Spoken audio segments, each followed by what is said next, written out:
এবার সারা বাংলা। উপকূলীয় অঞ্চল বাগেরহাটের রামপাল লবণ জলে যাদের জীবন ভাসে নানান সংগ্রামে, তারা এখন স্বপ্ন বুনছেন ভিন্ন পদ্ধতিতে।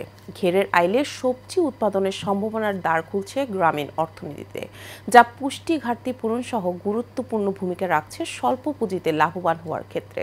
সুজন মজুমদারের প্রতিবেদনে বিস্তারিত জানাচ্ছেন শেখ ফাহিম। যতদূর চোখ যায় শুধুই সবুজের অরণ্য, গাছে গাছে ঝুলে বিভিন্ন প্রজাতির সবজি। কৃষি বিভাগের তদারকিতে লবণজলের রামপালেও এখন আবাদ হচ্ছে বিভিন্ন জাতের সবজি।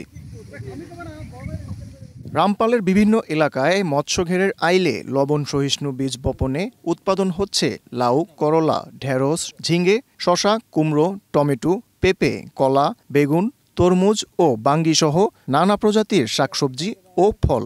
একই সঙ্গে মাছ ও সবজি উৎপাদনের ফলে জমির সর্বোচ্চ ব্যবহার নিশ্চিতের পাশাপাশি আর্থিক সচ্ছলতা ফিরছে স্থানীয় চাষিদের। আগে আমরা ঘের করতাম, ঘেরে সেরকম লাভ হতো না। এখন হচ্ছে নার্সারি করি, সবজি চাষ করি, এইটি আমাদের সংসার ভালোভাবে চলে যায়। আমাদের মেইন হচ্ছে ঘেরে কোনো লাভ নেই। এখন আমাদের এদিকে সবজি চাষেই মানুষ ঝুঁকিছে বেশি এবং সবজি চাষের লাভই বেশি। অনেক জায়গাতে বড় বড় ব্যাপারী আইসে আমাদের এই জায়গাতে তারা পাইকারি দামে কিনে নিয়ে যায়।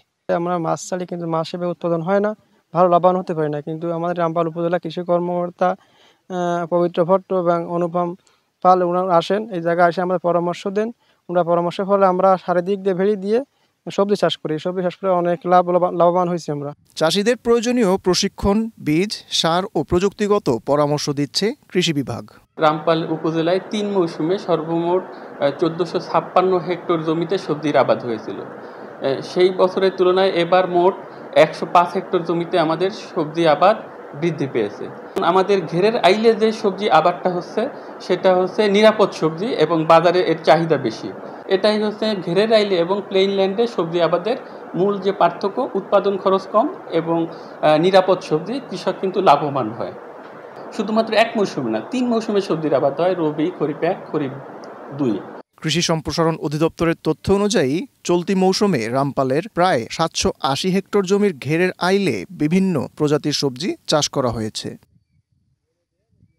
Sheikh Fahim, Asian television.